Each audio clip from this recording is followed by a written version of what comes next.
Hola, sean todos ustedes bienvenidos a esta nueva entrega.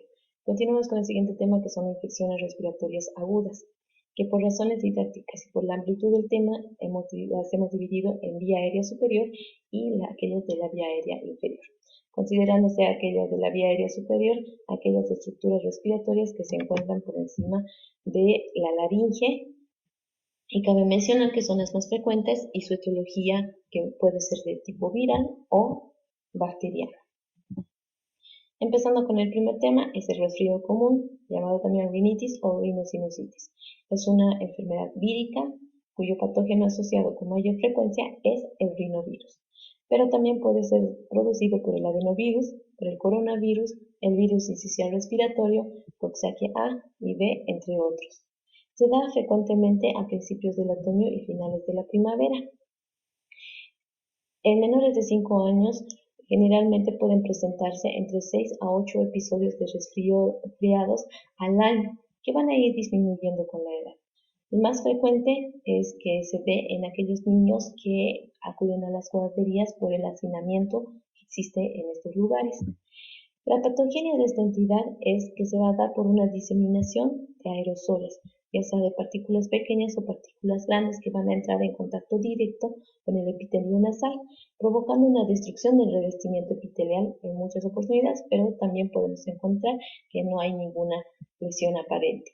Tras existir la infección del epitelio nasal, lo que vamos a observar va a ser una respuesta inflamatoria aguda con la liberación de citocinas e infiltración de la mucosa, lo cual va a llevar a la signosintomatología que conocemos. ¿Cuál va a ser esta signosintomatología que hemos pasado, evidentemente todos? Generalmente se va a dar al primer o tercer día tras el contacto con el agente etiológico. Lo que generalmente los padres mencionan es que el niño presenta dolor o picor en la garganta, presenta rinorrea hialina y congestión nasal, que generalmente van en incremento entre el segundo y tercer día. Puede o no existir la fiebre. La fiebre puede llegar hasta 40 grados en el caso de los adenovirus y del virus sincicial respiratorio, o no darse cuando el caso, por ejemplo, es un rinovirus. Si la hay, no es muy intensa. La duración de la signosintomatología se va a dar entre los 5 o 7 días, pero puede durar hasta 2 semanas dependiendo el agente etiológico que está afectando a nuestro niño. Y su principal característica es de que van a observar por favor la flecha, es de que empieza con una leve sintomatología que va aumentando y que al llegado al cuarto o quinto día va disminuyendo y cediendo los síntomas. Los padres incluso indican que la fiebre ya no es tan intensa, ha ido disminuyendo la rinorrea. Esto, ¿cuándo va a durar hasta 2 semanas? Cuando el agente se trate de un adenovirus. La rinorrea es el signo más evidente en el momento de la exploración física del paciente, que además vamos a verlo asociado con una tumefacción o tal vez eritema a nivel de los cornetes.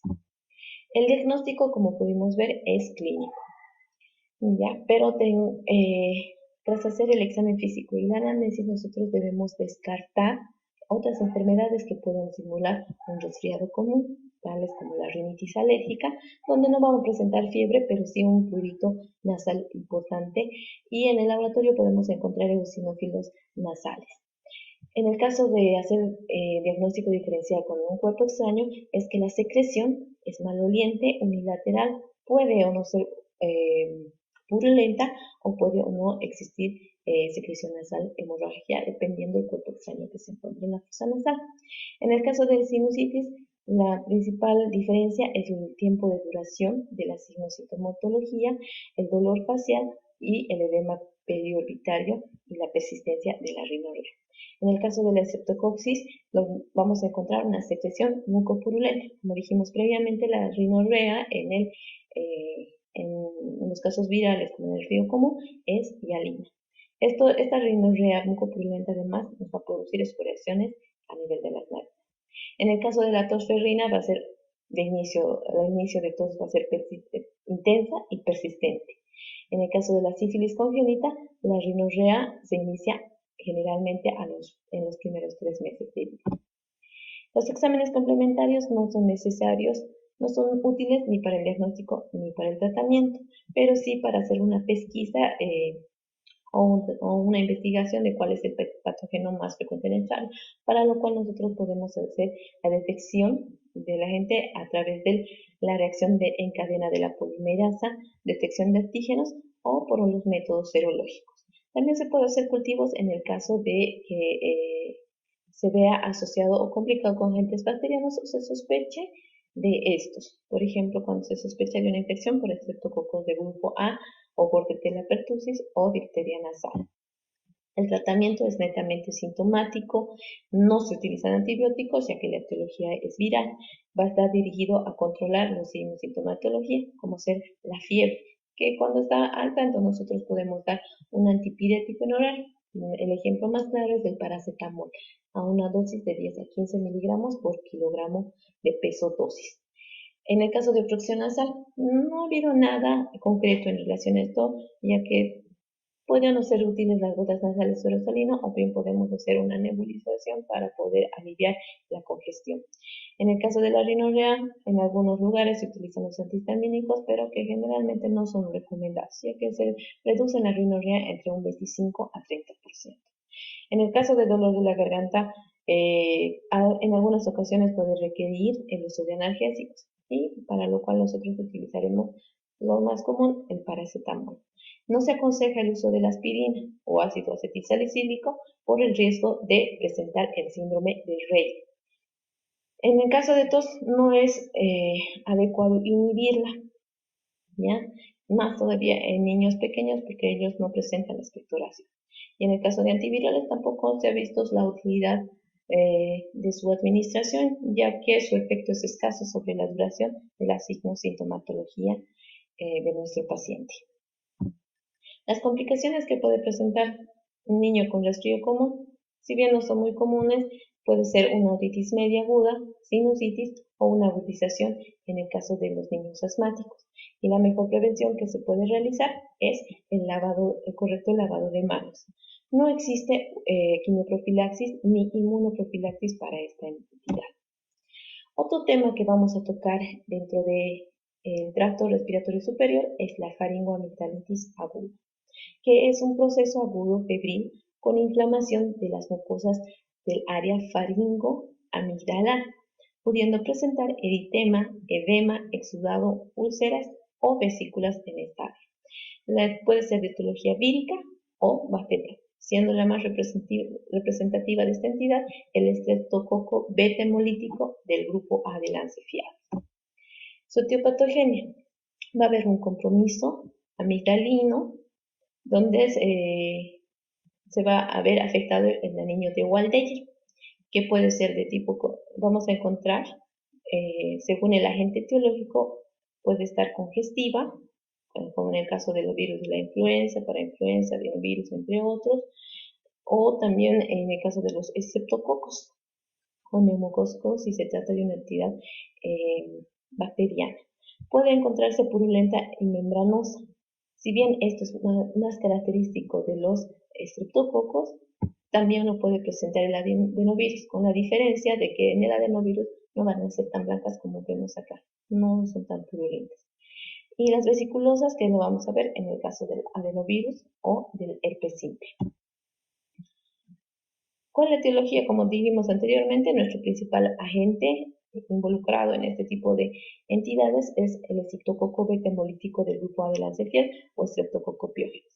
Entre otras bacterias podemos tener otro tipo de estreptococos como son los del grupo C y G, los Arcanobacterium hemolítico, Mycoplasma pneumoniae también nos puede producir esta entidad. Otras bacterias menos frecuentes, raras, dudosas, pero con mayor interés clínico están las clamidias, staphylococcus, la Pneumoniae, Neisseria gonorrhoeae, Corynebacterium diphtheriae, Yersinia enterocolitica, también la pestis, el Treponema pallidum o la Francisella tularensis. Y dentro de los virus, nuestro principal representante será el adenovirus, el Epstein-Barr, Coxsackie A, herpes simple tipo 1 o 2, virus de la influenza o gripe A y B, parainfluenza, rinovirus, coronavirus o el mismo citomegalovirus. Las manifestaciones clínicas que van a presentar nuestro paciente, la forma más típica de la faringitis estreptocócica, primero va a ser de un comienzo brusco, con fiebre de cualquier grado, que puede ser desde 38 grados hasta 40 grados centígrados. Generalmente van a presentar disfagia de intensidad variable con o no dificultad para la ingesta de alimentos o líquidos. Y dentro de los síntomas generales puede haber cefalea, mialgias, náuseas, vómitos y dolor abdominal. La sintomatología que nosotros vamos a encontrar al examen físico, podemos encontrar eritema difuso, puede haber inflamación de la faringe, úvula, con hipertrofia del tejido linfoide en la faringe posterior. Las amígdalas generalmente están eritematosas, inflamadas y dependiendo de la etiología de la infección puede existir exudado. En el caso del estreptococo, un exudado pultáceo o confluente blanquecino amarillento, que se da en el 50-90% de los casos, como podemos ver en esta imagen. Blanquecino amarillento. Esta es la amígdala pultácea.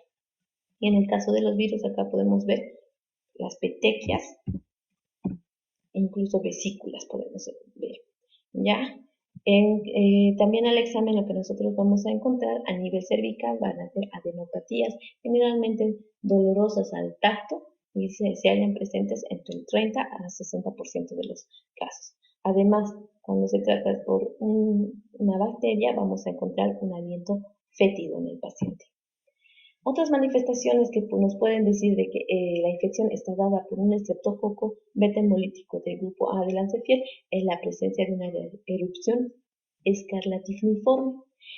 Puede o no existir ausencia de tos, rinitis, ronquera, pero esto nos va a orientar más hacia esta entidad clínicamente.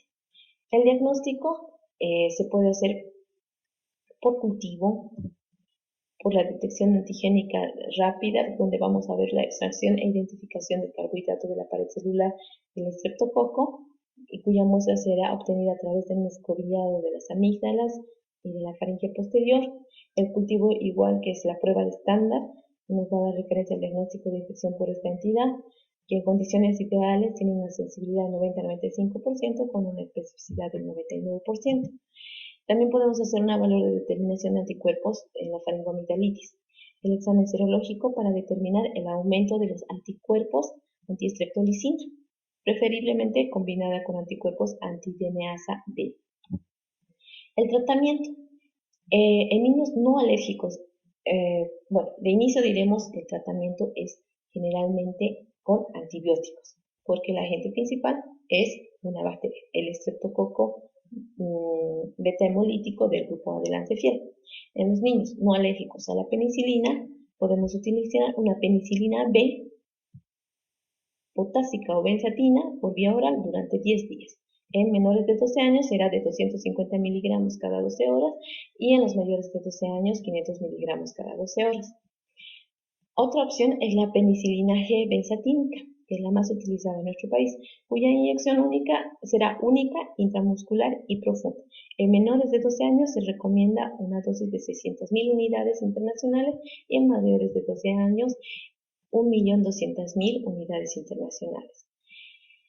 ¿Ya? Es de elección en el caso si existen vómitos, por ejemplo, o que el paciente veamos que no puede hacer el cumplimiento del tratamiento por vía oral. O también podemos utilizar la amoxicilina por el lapso de 10 días, que se dará a una dosis entre 40 y 50 miligramos por kilogramo peso día, cada 12 horas o 24 horas, o bien a 750 miligramos día en una dosis en mayores de 4 años. En los niños alérgicos a la penicilina, con acción retardada podemos dar una cefalosporina como ser el cefadroxilo a 30 miligramos kilogramo día cada 12 horas por 10 días. En aquellos niños alérgicos a la penicilina pero con reacción inmediata o acelerada tenemos 3 opciones. El estolato o etilsuccinato de eritromicina, que vamos a administrar por 10 días de 30 a 40 miligramos por kilogramo de peso día cada 12 horas, o la citromicina, que es un macrólido que dará a 10 miligramos kilogramo peso día por el lapso de 5 días o 20 miligramos kilogramo día por 3 días. También tenemos otra opción, que es otro macrólido, que es la claritromicina, cuya dosis será de 10 miligramos kilogramo peso día por el lapso de 10 días. Si se sospecha la resistencia ante macrólidos, el tratamiento según cultivo se hará el tratamiento según el cultivo y antibiograma que nosotros vamos a solicitar. Como dijimos, podemos pedir un cultivo o una detección de los antígenos, ¿verdad?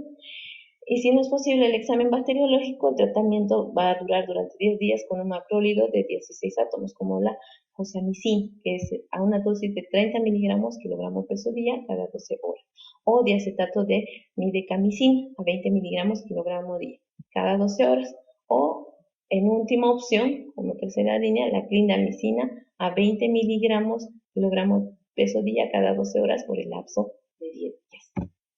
Las complicaciones que pueden presentar cuando está dada por esta entidad puede ser primero las supurativas locales por extensión a zonas adyacentes, que son muy raras tras el tratamiento antibiótico adecuado y bien recibido, que pueden ser las complicaciones: una otitis media, sinusitis, mastoiditis, adenitis purulenta, absceso periamidalino o retrofaringio, que se da generalmente en el 1 a 2% de los casos de niños que están mal o con un tratamiento inadecuado. Otra complicación es la fiebre reumática, la glomerulonefritis aguda postestreptocócica y la artritis reactiva, que van a ser las complicaciones reconocidas que no son supurativas. Las previas dijimos que eran supurativas y estas otras que no son supurativas. La faringoamigdalitis, la fiebre reumática es ocasionada por esta entidad es excepcional en países desarrollados y se estima que en el 0,5% de los casos por cada 100.000 niños en edad escolar y guarda relación con algún tipo de cepa reumatógena circulante y una predisposición genética del huésped. Otras faringoamigdalitis agudas no debidas al estreptococo beta hemolítico del grupo A. Tenemos aquellas producidas por los estreptococos del grupo C y G, que se van a dar en niños más grandes, mayores de 5 años generalmente. Concretamente están dadas por el estreptococo X similis o el estreptococo canis. Como dijimos, tienen una mayor repercusión clínica con preferencia en adolescentes y adultos. Causan esporádicamente una faringoamigdalitis similar al estreptococo del grupo A, pero que son más atenuados. La sintomatología no es tan intensa como en el caso anterior. En los cultivos habituales de la garganta no se suelen distinguir entre ambas subespecies, por lo que hay riesgo de dar un protagonismo aparente a un resultado de estreptococo C positivo. La tasa de aislamientos de los formadores de numerosas colonias están baja, que si se asocian a una faringoamigdalitis esporádica en niños representa un patógeno no vital, para lo que no está claro el beneficio del tratamiento del antibiótico. Las faringoamigdalitis causadas por los Arcanobacterium hemolítico son muy raros. Su expresión clínica está distinguible por dos hechos característicos. Por ejemplo, su predilección por adolescentes y adultos jóvenes, que con frecuencia causan una erupción generalizada de tipo escarlatiniforme. Cuando se sospecha de esta infección, debe advertirse en la solicitud del cultivo de garganta la búsqueda de este microorganismo.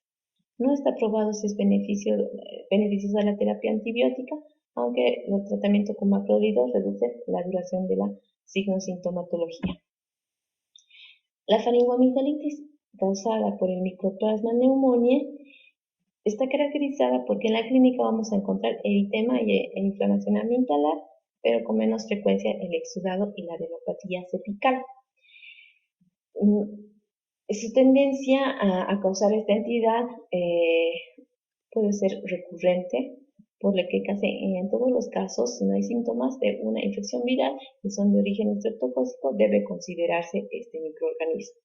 Una metodología molecular actual de reacción en cadena de polimerasa a tiempo real de las muestras obtenidas del protis faringio permite el diagnóstico más rápido, en menos de 60 minutos, que el análisis serológico. La técnica que requiere es un equipo y personal especializado y es de alto costo, que obviamente no está disponible en la mayoría de nuestros centros hospitalarios.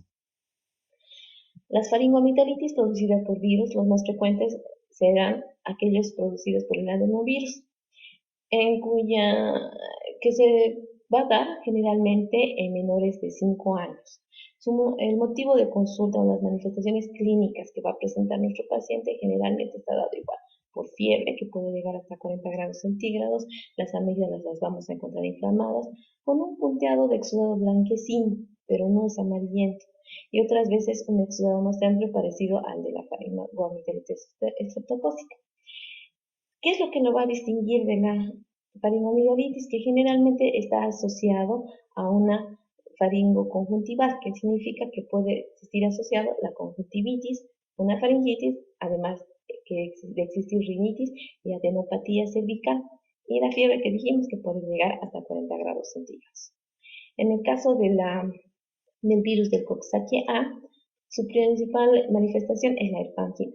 Esto generalmente se da en los lactantes y en niños pequeños, que se va a caracterizar por fiebre, la inflamación faringoamigdalar, puede existir odinofagia y un enantema vesicular, vesículas a nivel de la faringoamigdalar, que este proceso va a ser precedido por cefaleas y vómitos.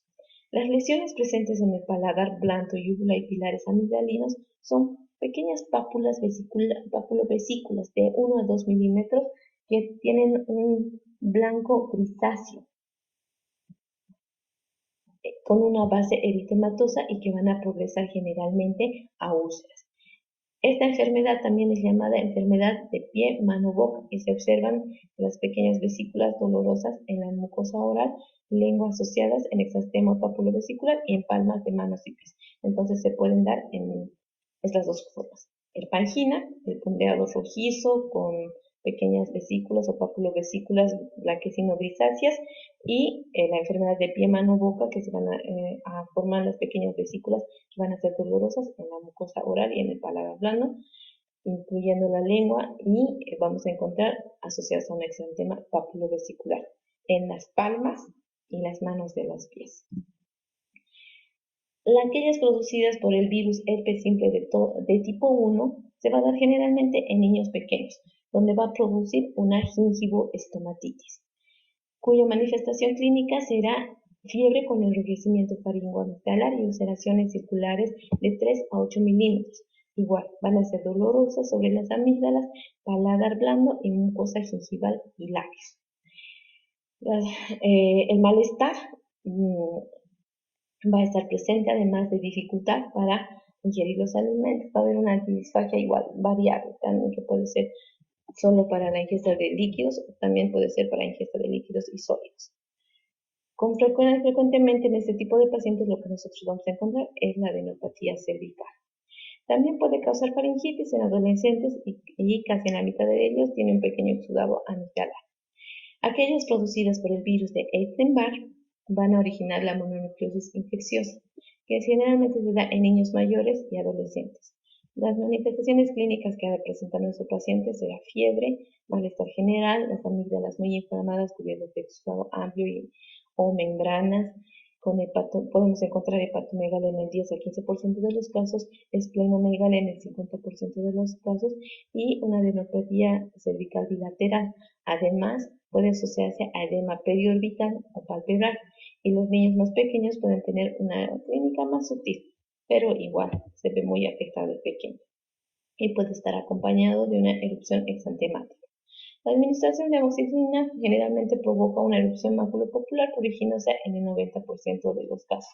Al ser viral y al producir esto, nosotros no debemos recetar un antibiótico. Otra entidad que se encuentra en el tracto respiratorio superior o está producida, si bien no está dentro del tracto como tal, es la otitis media aguda. Es un cuadro de inicio reciente, por lo general abrupto, de signos y síntomas de inflamación del oído medio y derrame en el oído medio. El término de otitis media tiene dos componentes: la otitis media supurativa o aguda o OMA, y la otitis media no supurativa o otitis media secretora o otitis media con derrame, también denominada TOM.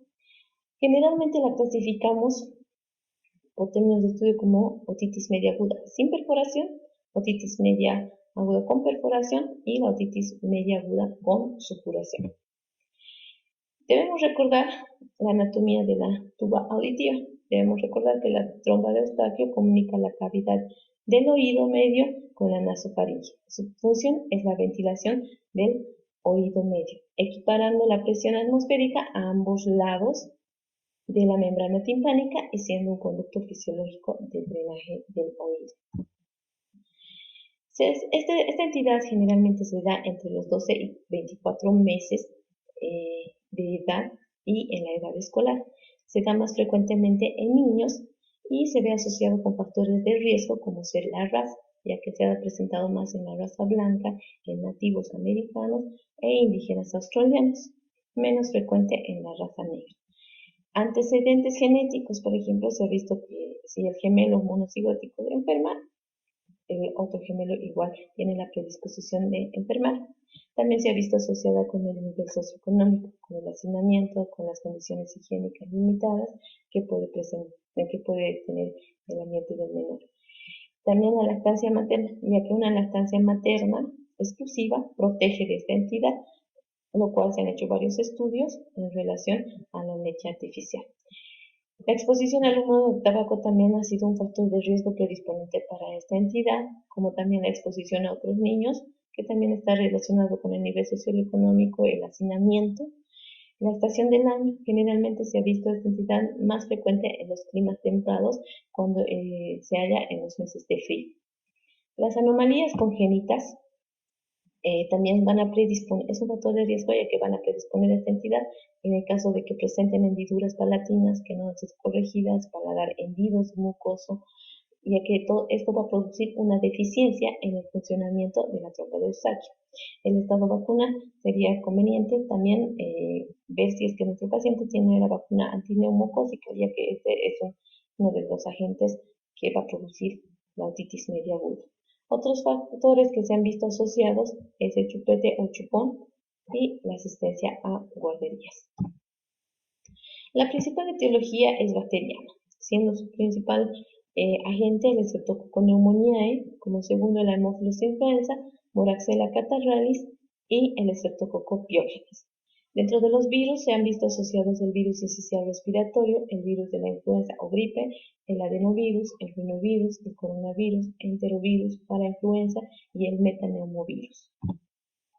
Las manifestaciones clínicas que va a presentar nuestro paciente, la mayoría ocurren coincidiendo con una infección previa del tracto respiratorio superior, por ejemplo, un resfrío común, que también nos puede dar el homa, o una faringoamigdalitis. Puede o no existir fiebre, igual en este caso dependiendo del agente. En el 50% de los pacientes sí vamos a encontrar fiebre, que puede registrarse igual, generalmente hasta los 40 grados centígrados. Su principal característica es la otalgia, que será intensa y persistente y que se va a aliviar cuando exista la perforación con la otorrea. En los niños pequeños lo que nosotros vamos a encontrar es la irritabilidad por el dolor que va a presentar y el menor generalmente, como vemos en la imagen, suele jalarse de las orejas. También en niños más grandes nos van a referir una sensación de plenitud o podemos nosotros dar el examen físico e encontrar datos de hipoacusia. Dentro de sus manifestaciones clínicas se han visto fases. Dentro de la primera tres fases. La fase de congestión, donde va a ser precedida, como hemos dicho previamente, por un proceso del tracto respiratorio superior, un proceso infeccioso, donde vamos a encontrar otalgia intensa, podemos encontrar fiebre, llanto, irritabilidad en el niño pequeño, más rechazo al alimento. El tímpano a la otoscopía se va a encontrar, como en este caso podemos ver, rosado, con un triángulo. El triángulo luminoso no se va a poder diferenciar del resto de las estructuras y la superficie, si bien vamos a encontrar una superficie timpánica enrojecida con una motilidad disminuida o ausente. Ya en la fase de colección va a aumentar la otalgia. Podemos ver hipoacusia, dentro del examen clínico podemos evidenciar hipoacusia, el niño nos puede referir a acufenos y el tímpano lo vamos a encontrar abombado, que se ve más claramente en esta imagen. Y en la fase de supuración vamos a encontrar un tímpano perforado, como vemos en esta casa. Como podemos ver, en la otoscopía también podemos observar niveles hidroaéreos. Acá está. Y acá, abultamiento y ya una perforación de la membrana timpánica. El diagnóstico principalmente se basa para diagnosticar este tipo de entidad se requieren los siguientes criterios, que se han dado por el consenso de la Academia Estadounidense de Pediatría y la Academia Estadounidense de Medicina Familiar, con aporte de expertos en otorrinolaringología, epidemiología y enfermedades infecciosas, cuyas características serán el comienzo de signos y síntomas de inflamación del oído medio, reciente y abrupto con efusión del oído medio. La supuración del oído medio es indicada por alguno de los siguientes síntomas: el abombamiento de la membrana timpánica, como hemos visto en la imagen, disminución o ausencia de la movilidad de la membrana timpánica, puede existir niveles hidroaéreos detrás de la membrana timpánica y otorrea. Como tercer punto, la inflamación del oído medio indicada por alguno de los siguientes signos o síntomas. Puede ver claro eritema de membrana timpánica, la otalgia, que es la molestia claramente referible a los oídos que afecta la actividad normal o el sueño. En los niños con enfermedad aguda y ausencia de síntomas de infección respiratoria de vías aéreas superiores, es poco probable que exista diagnóstico de OMA. Pero si se trata de un niño con enfermedad de vías respiratorias superiores, sobre todo en menores de 2 años, se debe realizar una otoscopía para verificar si no existe perforación, abombamiento o niveles hidroaéreos, como dijimos previamente. En el caso de aquellos niños con enfermedad aguda con otalgia y falta de descanso nocturno, se va a diagnosticar ya por ende en el 75% de que se trata de una otitis media aguda. El diagnóstico diferencial que nosotros debemos realizar tenemos que hacer con el OMA con otorrea o el OMA con irritabilidad llanto no justificada en niño pequeño. El diagnóstico diferencial del OMA con otorrea puede ser una otitis externa o puede tratarse de una otitis media serosa, rinitis u obstrucción tubárica aguda. En el caso de una OMA con irritabilidad llanto no justifica en niño pequeño, debemos hacer diagnóstico diferencial con dolor de otro origen, como ser en el caso de traumatismos no visualizados, invaginación intestinal, síndrome del torniquete, entre otros. Cualquier cosa que pueda causar irritabilidad en nuestro pequeño. La clínica diferencial. En el OMA con otorrea debemos hacer diferencia con el dolor y la hipersensibilidad en el pabellón auricular. También si es que existe un evidente abombamiento o enrojecimiento del tímpano.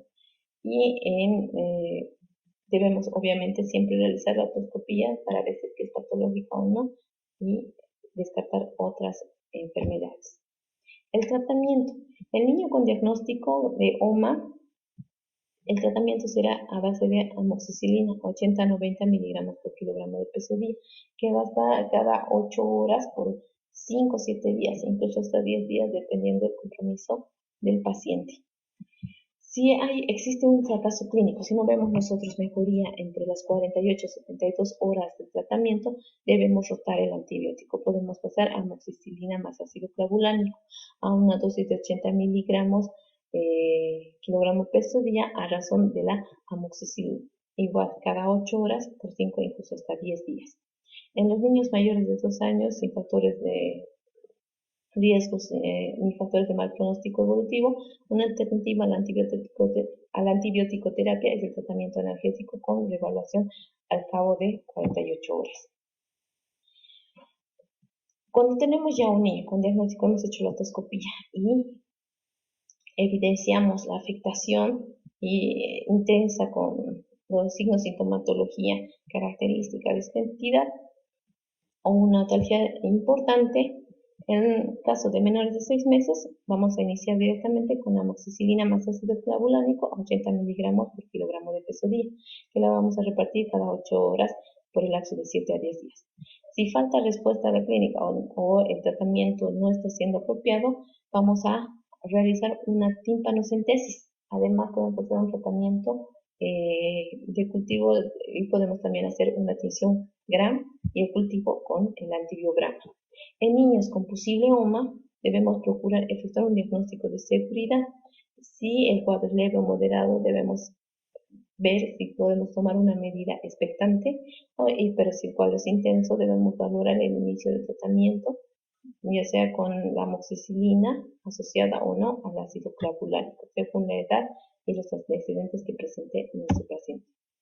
En caso de que haya fracaso del tratamiento, se debe dar amoxiclavulánico o podemos iniciar cefalosporinas como la ceftriaxona a dosis de 50 miligramos kilogramos de peso día por el lapso de 3 días, por lo cual podemos administrar la propia intramuscular. Y si el tratamiento con ceftriaxona, previo a este tratamiento podemos hacer una tímpanocentesis y hacer una tinción gram, cultivo y antibiograma antes del inicio del mismo. En niños con alergia a la penicilina podemos iniciar tratamiento con la cefpodoxima proxetilo o la ceffuroxima acetil. Este tratamiento durará entre 5 a 10 días. Y si hay una reacción anafiláctica de tipo 1, podemos utilizar macrólidos como la citromicina o claritromicina por el lapso de 5 días y la claritromicina por el lapso de 7 a 10 días. Siempre debemos tener en cuenta la posible conveniencia de hacer una tímpanocentesis si la afectación es importante o si hay fracaso clínico. No en todos los casos, como podemos ver. Entre las complicaciones principales que va a presentar nuestro paciente puede ser desde una parálisis facial, una laberintitis, hasta una mastoiditis o un absceso de Besol. O también puede haber complicaciones intracraneales. Por la cercanía puede existir meningitis, puede nuestro paciente complicarse con un absceso cerebral o una trombosis del seno lateral. Acá les dejo un pequeño esquema de cómo o un algoritmo para el diagnóstico y tratamiento antibiótico de la otitis media aguda. Y el último tema que vamos a tratar en afecciones del tracto respiratorio superior es la sinusitis aguda, donde su principal característica es la inflamación de los senos paranasales, que se da generalmente durante la niñez y la adolescencia. Igual puede ser de etiología vírica o bacteriana. Se da aproximadamente en el 0,5 a 2% de todas las infecciones del tracto respiratorio superior como una complicación. Los orificios de drenaje de los senos generalmente es de 1 a 3 milímetros y van a drenar a nivel del meato medio. Ahora, los senos paranasales. Nosotros lo principal que debemos conocer es cuando se da su neumatización. En el caso de los senos etmoidales, ya están neumatizados al nacimiento. En el caso de los senos maxilares, la neumatización ocurre a partir de los 4 años. En el caso de los senos esfenoidales, a los 5 años. Y en el caso de los senos frontales, entre los 7 y 8 años. Su desarrollo se va a completar hasta la adolescencia, razón por la cual es más frecuente durante la niñez y edad escolar y la adolescencia. La etiología de la sinusitis generalmente está dada por el Streptococcus pneumoniae, seguido por el Haemophilus influenza no tipificable, la Moraxella catarrhalis, el Staphylococcus aureus, virus, Pseudomonas aeruginosa, cuando es de tipo nosocomial, o en el caso de los inmunocomprometidos puede ser por una afección fúngica u hongo. Puede producirse a cualquier edad, en la edad escolar o en la adolescencia, como pudimos ver previamente, y entre los trastornos predisponentes están las infecciones víricas, rinitis alérgica y la exposición al humo de tabaco. Los factores de riesgo que presenta esta entidad son infecciones, por ejemplo, del tracto respiratorio superior, como mencionamos, o por la cercanía, puede ser por una afección dental. Otro factor de riesgo son las causas inflamatorias, como en el caso de la rinitis alérgica, la no alérgica, la sinusitis alérgica micótica, o también puede ser producida por un reflujo gastroesofágico. En el caso de las alteraciones otro factor de riesgo se ve en la anatomía cuando existen alteraciones óseas nasales, cuando existe desvío de tabique nasal, hipertrofia de adenoides, pólipos nasales, tubos nasogástricos y nasotraqueales cuando están internados o en una unidad de terapia intensiva, o cuando el paciente puede presentar un paladar hendido. También es otro factor de riesgo las enfermedades sistémicas, como ser la fibrosis quística, la discinesia o disquinesia de la inmunoglobulina A, de la G, o en caso de inmunodeficiencias secundarias al VIH o el SIDA. Las manifestaciones clínicas que va a presentar nuestro paciente pueden ser desde síntomas respiratorios leves a síntomas severos. Por ejemplo, la duración nunca es menor a 14 días y que puede ser hasta mayor a 30 días. Lo que vamos a encontrar en la clínica va a ser una descarga nasal posterior de cualquier calidad, puede ser purulenta o puede ser hialina, etc. La tos tiende a empeorar en la noche y los padres generalmente nos refieren, mi hijo está tosiendo hace ya más de 2 semanas. Los síntomas severos que puede presentar es la fiebre, que generalmente es mayor a 39 grados, como dijimos, la descarga nasal purulenta, que puede ser 3 a 4 días consecutivos. El paciente va a tener un aspecto enfermo, tóxico, un aliento fétido. Además puede presentar dolor facial en áreas de los senos paranasales, que puede ser frontal, puede ser a nivel maxilar, que va a ser más frecuente en los niños mayores y adolescentes y que se va a exacerbar en el momento que el niño se agache. El dolor es agudo a la percusión en los senos frontales principalmente y los maxilares, y eso nos puede indicar una sinusitis aguda. El diagnóstico principal se lo va a realizar, tomamos en cuenta criterios mayores y los criterios menores. Dentro de los criterios mayores tenemos la rinorrea purulenta, descarga posterior de cualquier aspecto, tos más de 10 días de evolución. Y dentro de los criterios menores tenemos el edema periorbitario, la cefalea, dolor facial, dolor de dientes, dolor de oído, dolor de garganta, halitosis, que es el mal aliento, y fiebre, que generalmente es mayor a 39 grados centígrados. Dentro de las principales complicaciones que puede presentar son las oftálmicas, donde va a existir una inflamación asociada a una infección periorbital u orbital, generalmente secundario a la infección de los senos etmoidales, o infección preseptal o septal y orbital. También puede haber absceso subperióstico, absceso o celulitis periorbital. Dentro de las complicaciones neurológicas por la cercanía podemos encontrar trombosis del seno cavernoso, osteomielitis del hueso frontal, meningitis, empiema estructural, abscesos cerebrales y entre otros menos frecuentes, el mucocele y la osteomielitis. El tratamiento, el principal tratamiento es con amoxicilina cuando existe ausencia de factores de riesgo, a una dosis entre 50 y 90 miligramos kilogramo peso día, dependiendo obviamente del clínico, de cómo lo encuentra el paciente. En caso de que exista neumococo, incluso la dosis podemos subir de 100 a 110 miligramos por kilogramo peso día, en caso de que haya la sospecha. También podemos, en caso de alergia, por ejemplo, podemos utilizar macrólidos como la claritromicina a 15 miligramos por kilogramo de peso día. También se puede hacer la asociación de la amoxicilina más ácido clavulánico de 80 a 90 miligramos por kilogramo de peso día, la dosis calculada en base a la amoxicilina. De no resultar, podemos utilizar o ya existir datos de complicaciones, el paciente debe ser internado e iniciamos inmediatamente las cefalosporinas de tercera generación, si se requiriese protección del sistema nervioso central. Podemos utilizar, por ejemplo, la cefotaxima a dosis meninges entre 200 a 250 miligramos por kilogramo de peso día, repartida en 4 dosis. Como nuestro paciente también va a presentar fiebre, es necesario la adición de antitérmicos, donde podemos utilizar, dependiendo la gravedad del cuadro, si está o no internado nuestro paciente, paracetamol o ibuprofeno.